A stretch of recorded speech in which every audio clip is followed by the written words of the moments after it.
अस्सलाम वालेकुम सामीन कराम, अल अब्बास टीवी में खुश आमदीद।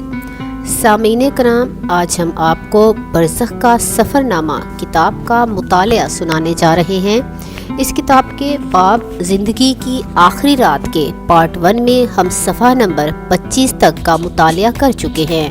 अब इस वीडियो के पार्ट 2 में हम मज़ीद सफ़हात का मुतालिया करेंगे।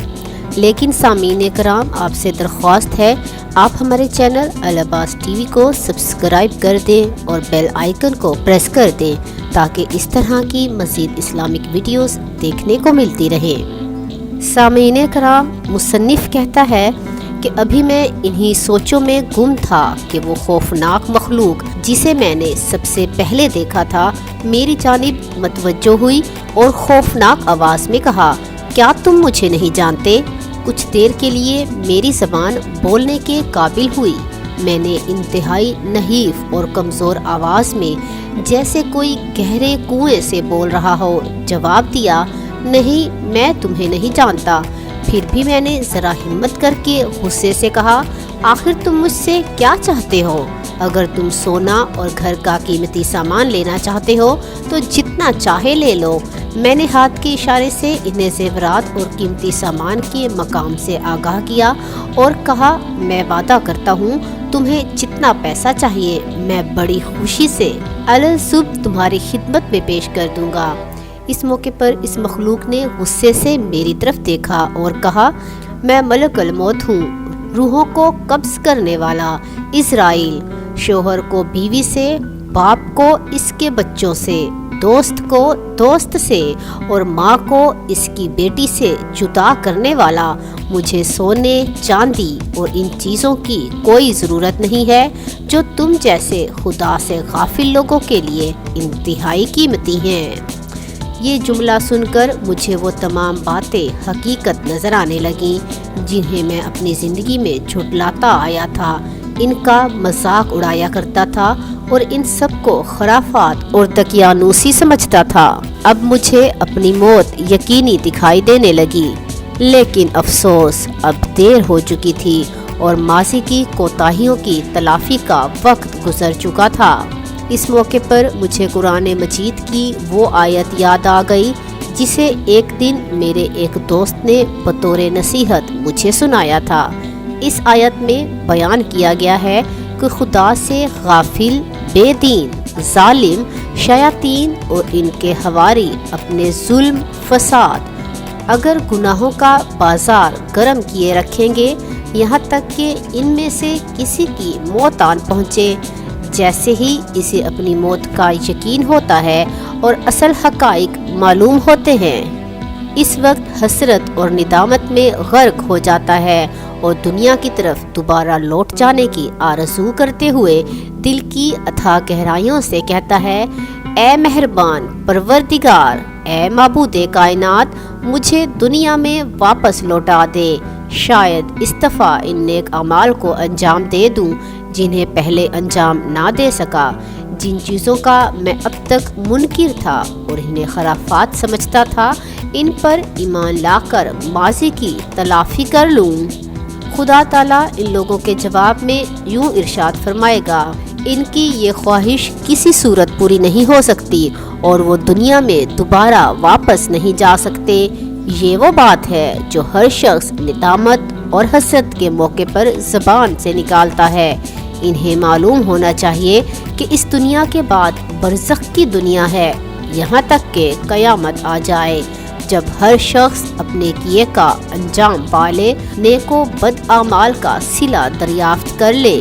इस ख़तरनाक और परेशान कुन मौके पर मेरी वो तमाम दौलत जो मुझे विरासत में मिली थी या जिसे मैंने खुद कमाया था और इसके जमा करने में हलाल व हराम और जायज़ व नाजायज़ की कोई परवाह नहीं की थी, ये सब मेरे सामने एक वजूद की सूरत में मुजस्सम हो गई। मुझे ऐसा लगा जैसे इस पूरे मालो मता, सोने चांदी, रुपए पैसे और ज़िंदगी की आसाइशों और कारों कोठियों में से मेरे लिए कुछ नहीं बचा, बल्कि मेरे कंधों पर गुनाह और इनके हिसाब व किताब का भारी बोझ आन पड़ा है।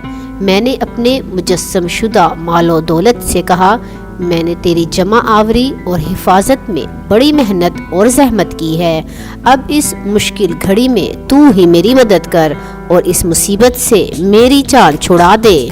مال و دولت نے جواب دیا، مجھ سے تو صرف اتنا ہو سکتا ہے کہ تمہیں ایک کفن دے دوں تاکہ تیرا بدن عریاں نہ رہ جائے، اور تمہارے لیے ایک شاندار مجلس ترحیم منعقد کروا دوں۔ تم خواہ پہلوان ہو یا شمشیر زن، اس دنیا سے صرف ایک کفن ہی لے کر جاؤ گے۔ میں نے کہا، یہ سب کچھ تو میرے مرنے کے بعد ہوگا، موت کے بعد میرا بدن برہنہ ہو یا پوشیدہ، شاندار مجلس ترحیم منعقد ہو یا نہ ہو، مجھے اس سے کیا فائدہ، یہ میرے دکھ کا مداوع نہیں ہے۔ اس نے کہا، مجھے افسوس ہے، تم نے آج تک مجھے نیکی اور خیرات میں تبدیل نہیں کیا، میرے ذریعے سے انسانوں کی بھلائی کا کوئی کام سر انجام نہیں دیا، بلکہ اس کی بجائے تو نے مجھے ناجائز کاموں میں اور شریعت و دین کے خلاف استعمال کیا ہے۔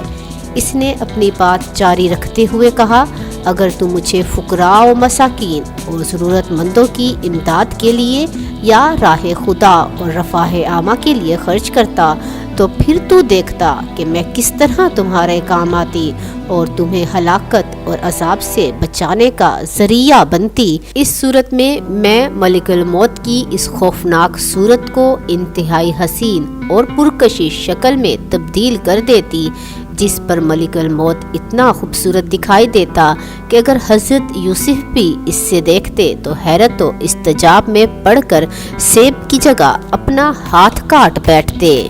یہ باتیں ختم ہوئی ہی تھیں کہ میں نے ایک دوسری طرف نگاہ دوڑائی، اس طرف مجھے اپنے بیوی بچے مجسم دکھائی دیے۔ میں نے ان کی طرف رخ کر کے کہا، خدا را مجھے موت کے خوفناک پنجوں سے بچا لو، مجھے تم سے بہت محبت تھی، میں دن رات تمہاری آسائش اور بہتر زندگی کے لیے مصروف رہتا تھا، اب اس خطرناک موقع پر تم سے مدد کی امید لگائے ہوں۔